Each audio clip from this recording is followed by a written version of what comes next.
Hello, everybody. Welcome to Finding Brave. I'm Kathy Caprino, and I wonder how your week is going. Is it brave? Is it not so brave? Is it unbelievably courageous? I can't wait to hear. I would love you to share.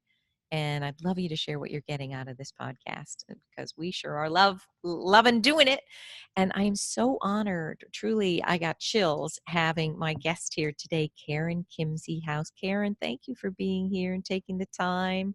So appreciate it. Oh, it's my total pleasure, Kathy. I love the title of your podcast series. Oh, thank you. I bet you have It's a lot to say about bravery. I Tons, do. tons. Good. We're going to get into that. And we are talking about the new definition of leadership, folks. And Karen is the one to talk about it. So let me tell you about Karen and her illustrious background. One of the earliest recognized luminaries in the coaching profession, Karen Kimsey-House is the co-founder of CTI, the Coaches Training Institute, one of the largest coaching and leadership development companies in the world.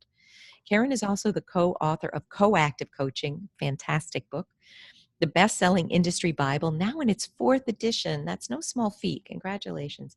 And Coactive Leadership, 5 Ways to Lead. On a mission of global transformative change. Is that all? Karen continues to lead CTI workshop and is a dynamic keynote speaker on leadership around the world. Thank you again for being here. You're in California, right, Karen? I'm in Oregon, actually. I moved from California recently, so I'm in Ashland, Oregon. Yeah, it's Oh beautiful. my goodness. Oh, that's why Mm. you seem like you're glowingly happy, connected to the earth, maybe, huh? You bet. All right, let us dive in here. Before I even, we love to go off script, folks, you know that. But before we even talk about these questions about the new definition of leadership, can I ask you just quickly about CTI? Mm. And, I just mentioned earlier, there's a lot of coaching training organizations out there, and yours is the one I recommend at the highest, highest, highest, highest. I have met so many people who've been trained by your organization who are just brilliant at what they do and special people. You must, Mm. I know that you do attract just beautiful souls who want to make a difference. But can you just tell me, because I'm personally interested, how did you start CTI? Was it just a tiny little, vision in your mind? Did it take years and years? Can I hear that? For two. Both and it was a tiny little vision in our mind. We started CTI in 1992 Wow. with a 2.5-day workshop.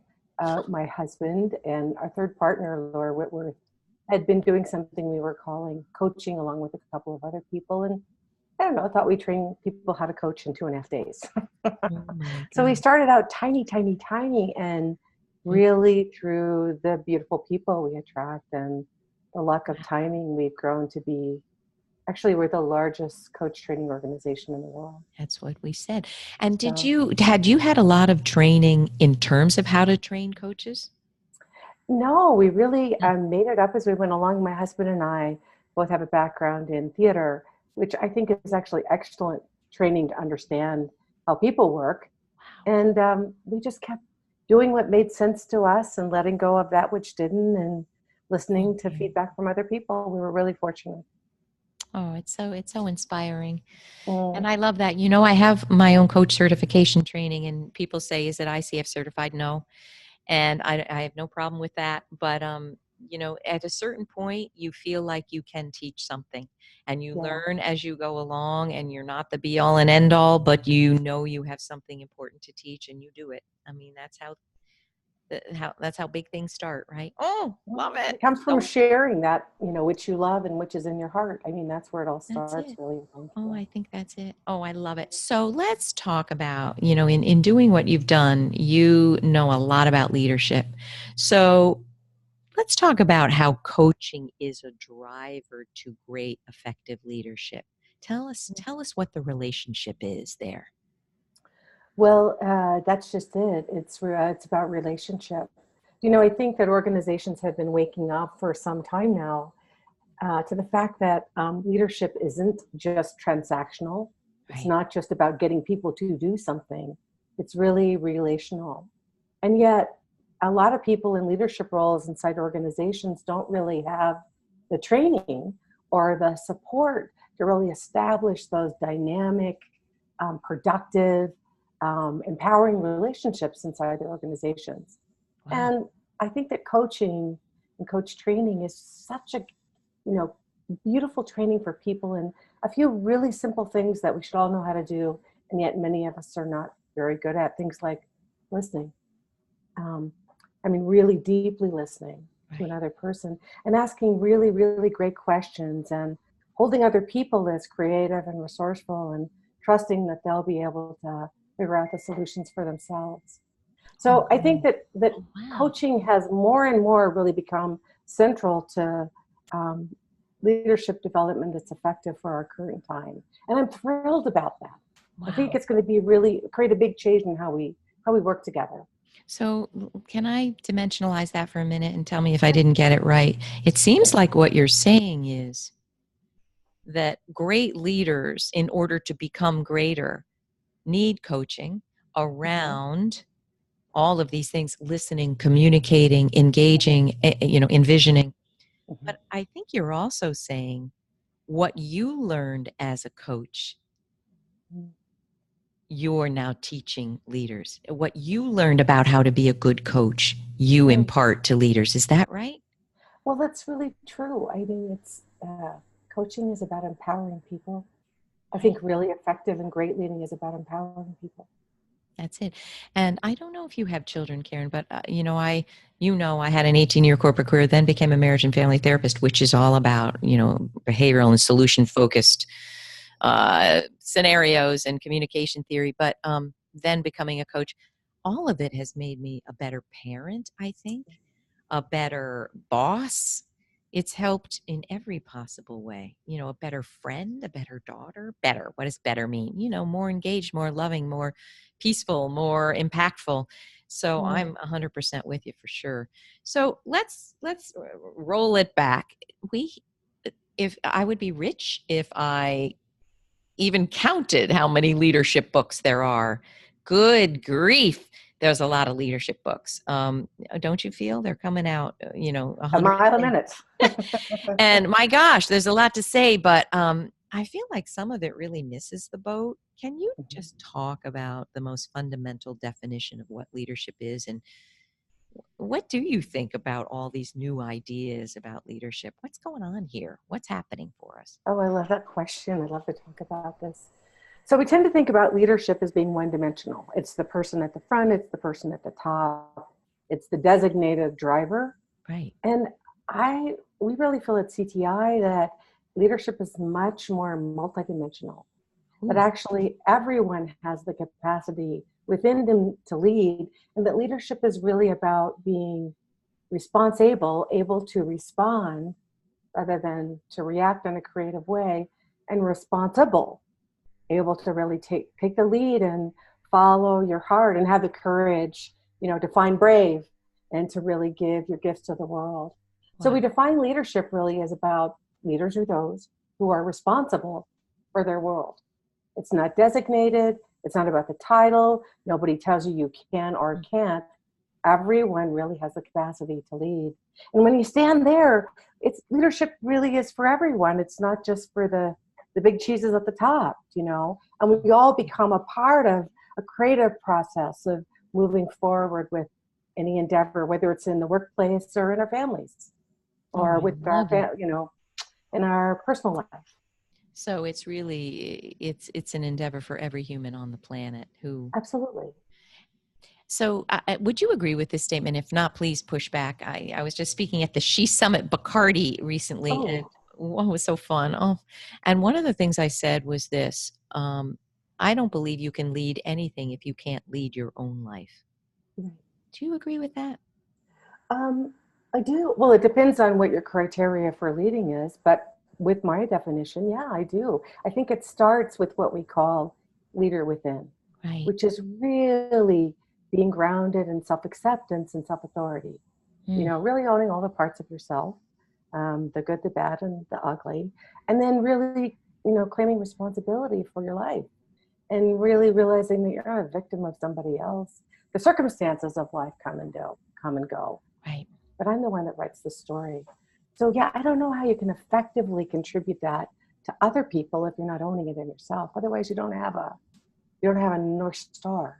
You know. Oh, I Just like just you. couldn't agree. What a beautiful way to Yeah. put it. So, when you're, Thank you. let me just ask, when you're dealing with or helping coach a very high level person of a $1 billion organization and you sense that they're actually not leading their own life, or the leader within is frail, or Hmm. do you start there? Do you work that? Well, I meet them wherever they are to begin, Yeah. but very slowly, I do a couple things. First of all, I do everything I can to slow things down, because inside an organizational setting, particularly at that level, things are moving so fast. Those leaders don't really have a chance to even look, you know. So I let them know that the coaching relationship is a safe space for them to slow down a little bit. And then I just be curious. And I find Curious. that it's so rare, really, for those people at the top to be listened to. Yeah. That they And that it fall must right be very into. scary for them to It's share those. totally, Who are they going to tell that they're up at night scared to death? or that they don't know, you know, They don't. because we all think that our leaders are supposed to know and have the answer. We all haven't learned yet that it's more collaborative than definitive, you know, and so they need a place to really tell the truth and to be vulnerable. That said, I'm seeing a real change in the C-suite executives that I work with. I'm seeing more natural vulnerability, more willingness to tell the truth, more openness to this idea of collaborative leadership. As you know, time passes, is accelerating really, really rapidly, and I find that so hopeful. Oh wow, how wonderful. What a joy. So I'm going to bring up kind of the opposite for a minute, and this again Sure. folks, it's unscripted. We haven't talked about this.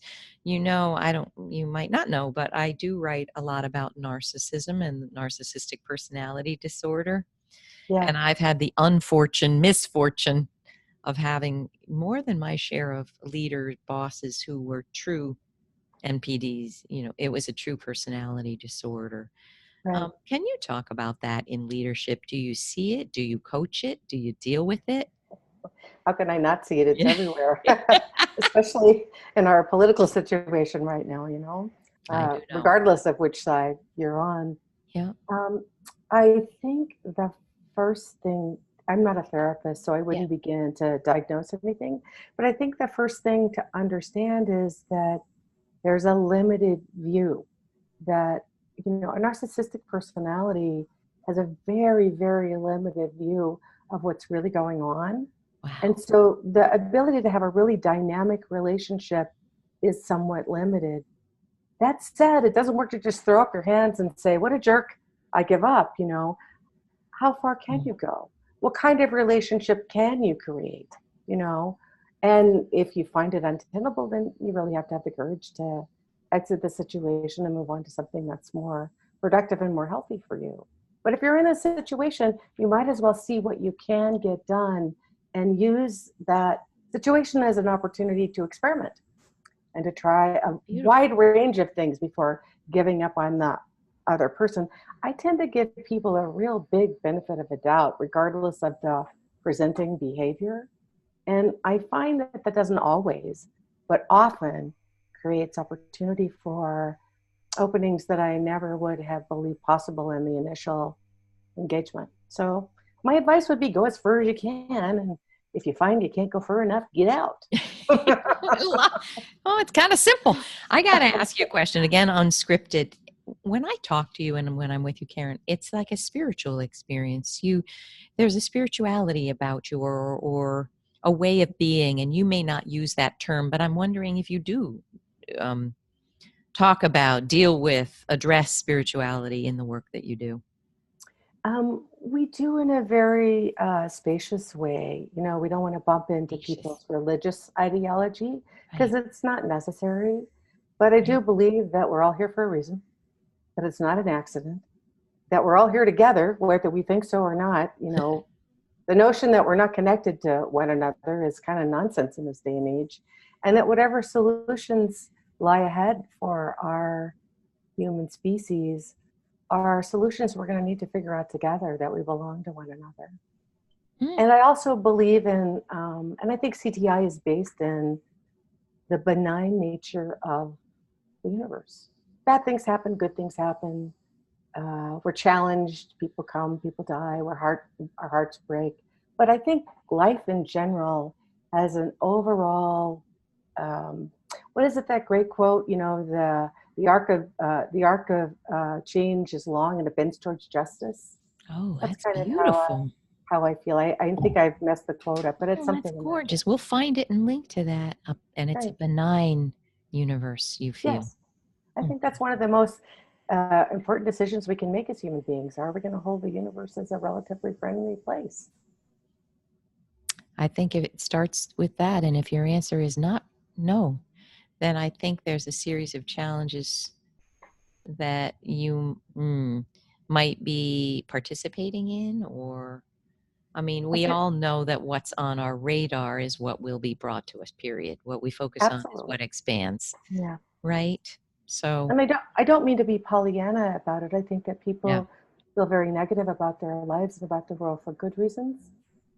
It's not to dismiss that. It's just to say that that's a place to start, not a place to stop, and Oh that you can move gosh, on from that place. beautiful. I did. I Did used you? to. Did you have Oh a yeah. rough experience? Oh, in my younger years, and up until about 30, I had a really dark view of the world, and I was very challenged. I won't say the rough childhood, the whole thing. And I got to a point where I just really realized that my life belonged to me, and that I could establish my own beliefs and my own understanding of the world. And I could make different choices, Wow. and I did. How did you make that shift? Did somebody prompt that, or did you find that on your own? Well, yes, both. I had a lot of support from really great people, and I also followed the truth of my own heart. I kind of realized, okay, I'm here for however long I am until I die, and who knows what happens then, and what do I want to make of it? What do I want to build with this resource called Karen that I've been given? And that I needed to make some different choices in both how I live my life and the choices I made. You're such a poet. I cry at your words. It's so simple, Oh, but love it. All right, thank you. let's talk about two things here. I'm a coach. You're a coach. We've got a lot of coaches listening. How have you seen? I've seen some big changes in the field of coaching. Can you talk about how you've seen it change in the past, whatever, 10 years, 8 years? I'd love to Yeah, hear. sure. Um, I won't spend much time in the past, but when we started CTI in 1992, nobody knew about coaching, really. People didn't know what you were Wow. talking about. And so coaching has become much more a part of the world that we live in. It's a $3-4 billion industry globally now. So it's much, much more widely known. And I think organizations have embraced coaching.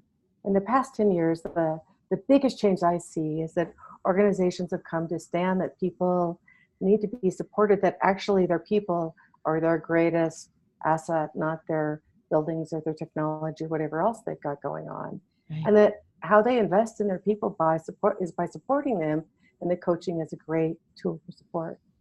So And CTI goes in, or tell me how that works. Do people hire CTI to provide coaching for their leaders, or is it the certified folks within CTI that go, or do you all as founders go? Tell me about that. I'm interested. all of the above. Organizations hire CTI because they want to help their senior leaders become more effective, and they understand that coaching is a key component of that. So the hire CTI come in and do some coach training. I recently read a LinkedIn study that 85% of managers inside organizations felt they needed support in learning how to coach their people more effectively. Wow. So they'll call CTI for that. They'll also broker coaching through CTI because we have such a big network and coaches who are able to deliver in many, many languages. So they'll engage CTI to Wow. coach their people. And then they'll engage CTI at a high level to consult with the organization to help really establish a clear vision for a coaching culture inside their organization. Oh, And golly, you're in a good spot over there in Oregon doing great things. All right. I have a feeling you're going to have a very different, more beautiful, loving response than I about this one thing. There is a bugaboo I have about, and I think it's come from one, my own values and what I align with, which is expertise. and training. Number two, having been trained as a therapist, there are such high bars about ethics and confidentiality and knowledge, and it's a heavy thing. And then so what I see is a proliferation of coaches and coaching, and I see a proliferation of zero trained coaches. Yeah. And that really upsets me. And I just want to share why, but Karen, I would love to hear what you think. No, it's not therapy, but all the coaching I've ever done with individuals, you are holding them in the palm of your hand in some way. You are something important to this client. And your behavior can scar them, frankly. It can uplift them, it can enliven them, it can help them fly, and it can scar them and suppress them and diminish them and hurt them. So I have a real problem with people saying, I don't have training. I was an HR person or I was a marketing exec and I'm just going to be a coach. That's my feeling. What do you think about that, Karen? I'd love to hear your measured view of that. I agree with you. It's a bugaboo of mine too. Okay. Coaching was commoditized over the last 10 years. Yay. Coaching was commoditized over the last 10 years. Boo. Because everybody and his brother can call themselves, I've heard gardening coaches and cooking coaches and I don't know what all. And it's tragic because it really diminishes the craft and the art of coaching. It's a profound and intimate relationship that a coach creates with the client. No, it's not therapy and shouldn't be, and it is sacred. And I think it takes quite a bit of training and work to be able to hold that cleanly and to be able to support clients without getting your own ego and agenda in the way. And I've been coaching since 1988, and I still think I've got a lot to learn about coaching. So I'd love for the world to kind of get over it, that coaching is easy peasy and anybody can do it.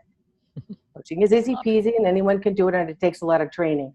Oh, thank you. I love it. All right, I have another question that I'm personally interested in, and then we'll go back to our script. Karen, one thing that I do that people have told me, people that live by the rules of coaching have said, well, you're not coaching then. I think that part of why my work is very successful in terms of helping generate results is that at certain times I will do a little teaching, at certain times I will do a little consulting, and I will do coaching. I do put a different hat on, and I'll say, I'd like to veer out of coaching for a minute and be a little more consultative and directive. And they'll go, well, what does that mean? I'm going to say what I think here about your direction and what I want for you. And I'm giving the language to folks if they're interested. If this doesn't feel right to you, I want you to push back on me. Right. I have to say that because they do look at me as mentor, guide. And if I just say it, I'm afraid, concerned that they will run off thinking she said I had to do that. So part of the whole coaching process is allowing me to be directive and allowing them to push back and say, truthfully, that doesn't feel right. But this does feel right. What do you think? And I've heard, oh, you're not coaching. You're not. What do you think about that, Karen? I'm dying to know. Oh, gosh. We have guidelines. We have things that we follow in the coaching profession so that we can kind of keep it together. And one of my great sadnesses is that becomes then dogma and rules. I think that's so sad because I think when I'm coaching, I pull everything in I got to get my hands on to help my clients, What? Let me have that big Mary Poppins bag, what is on my desk today that I can, and I think that you really highlighted the important distinction, which is whether I get attached to what I'm offering and have it be my agenda, or whether I'm really, really sure to offer the client that I'm working with the sort of the whole banquet of whatever I have to offer and empower them to pick and choose what's going to work best for them. Oh gosh, I got to come to do a training with you, Karen. I got to. Oh, all right. Now we have a few more minutes. What else do we need to know about leadership? You've called it the new language of leadership, the new definition. What else do we need to know about leadership, and what do we need to know about coaching? Tell us more. I could just listen to you all day. I think the thing I feel most called to say in this moment is that CTI is really about the word coactive, Mm. which in its simplest terms is uh, and, not this or that, but this and that. And I think it's in CTI, if you think of that's the being or the essence of a person. And active is the action or the making things real. And the really important part of coactive is the hyphen in the middle. And I think that that paradoxical and that ability to hold two opposing things as being equally important is going to be our way forward as a species. You look, especially in the United States, things are so divisive right now. Please tell us what to do about that. Please. What happened? Open our hearts and give ourselves permission to disagree without having to be personal. You and I are completely capable of holding opposing points of view while still loving each other like crazy and respecting each other like crazy. It doesn't What have to be. happened? Why did we forget that, Karen? What happened? Oh, that's a bigger question, I think, than we have time to answer. I think we just forgot.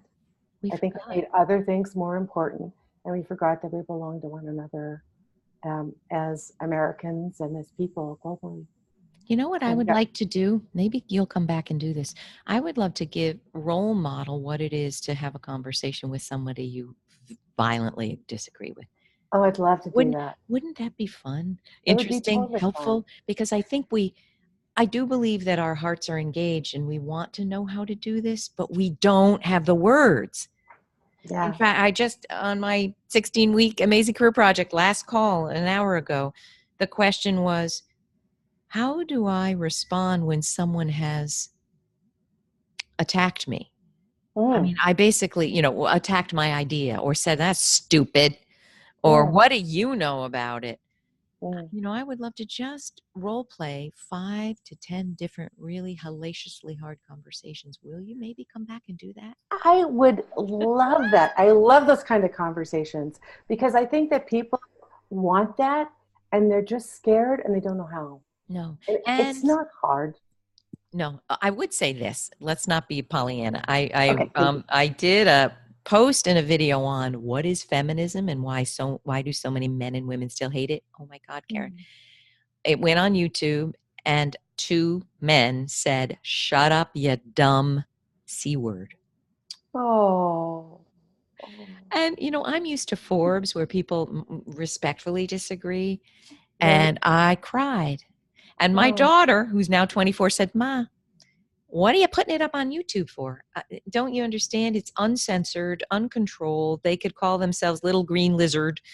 Why did you put yourself in a place where you're going to receive that? Pull it down or Mm. stop the comments," which is a really good point. There is hatred in the world. There's Yeah. vitriol, there's anger, there's fear. So it's not all a walk in the park. We all know that. We don't want anyone to think Mm. that's what we're saying, right, Karen? Oh, no, I'm not saying that at all. Thank you, Kathy. I can sound a little airy-fairy sometimes. Not that I think that it's a piece of cake, and there's a lot of fear and a lot of anger. And social media in particular is a great place to dump all that because you talk about no responsibility, man. You can just go off the deep end. Off the deep end. Um, that said, if we have a desire to connect with people who disagree with us, that's very possible. And we don't have to let the people that are bullies and are responsible in that way that you just demonstrated. I'm so sorry that happened to you. I want to just like have a little, shut, not good, We don't want those Shame people to on you. dominate. Bad. I learned, Karen. I learned a lot about myself. And I just want to say I had a wonderful chat with Chad Littlefield, who is Mm. going to be on the podcast. Love him. And you know what he said? And I know you're going to love it. Listening is the willingness to be changed by what you hear. Mhm. Oh, and I don't mean you're going to turn me into a Republican. I'm not. I'm a Democrat. I'm a Right. liberal. But I might be changed about how I feel about you and what I understand about you and I why, want to be right? changed by how I feel about you. I want to Oh, be changed. isn't I mean, that? I'm longing for that. Well, you are because you're an exceptional person. Can I ask one last question? Of course. For anyone who wants to be a coach, is involved in some way coaching, mentoring, advising, can you give us one tip about how to elevate what we do in the service of other people. Well, Sure. that's not one tip, that's 10,000 tips, but just one. One big tip: believe in yourself. Oh, Believe in yourself. Believe in the truth of your own heart. Don't hand that over to other people to tell you what's right and good and true. Follow your heart, and oh, that's it, just beautiful. it won't make things perfect, but it will serve you in good stead. Oh, Karen, you're so uplifting to listen to. I can't thank you enough. And where can people learn more? Where should we point them? And what do you got? You have a toolbox when they buy the book. You have all sorts of things. Tell us about it. Well, there's a couple of places you can go for more information. You can take a look at the book Coactive Coaching, which is available on Amazon, or Everybody do Coactive it. Leadership, also available on Amazon. And if you want more information, you can go to CTI's website, which is easy to find. It's www.coactive.com. Great. And if you're even thinking about trying it on, I strongly recommend you either take our intro coaching course or our intro leadership course. It's 2.5 or 3 days, comes with a money back guarantee. You'll know at the end of those 3 days if CTI is something you want to pursue. And if not, you'll have had a great time and learned a bunch. So That's easy to it. find. I tell you, I've sent so many people to those introductory, Yeah. and some have said, I'm a coach, I know I am. And some have said, I'm not going to pursue that as a professional identity, but my gosh, what I'm bringing back to my role as finance director or marketing. Yeah. You are doing beautiful things in the world. Thank you for joining us. And everyone, I hope this is a big dose of brave, whether it's I want to connect from the heart. What is the word you use? You said believe what you know to be true in your heart. No, you said it differently, Karen. Say it again. Believe in the truth of your own heart. Believe in the truth of your own heart. There's a tweetable for you. Oh, thank you again. And everybody, that takes bravery. It does. We both know it and we all know it, but you can do it because you wouldn't be listening to this if you weren't drawn to doing it. So thank you, everybody. Have a brave, wonderful week. And we'll see you next time. Thank you, Thanks for Karen. having me, Kathy. It's been Thank you. great talking to you. So Bye, fun. everybody.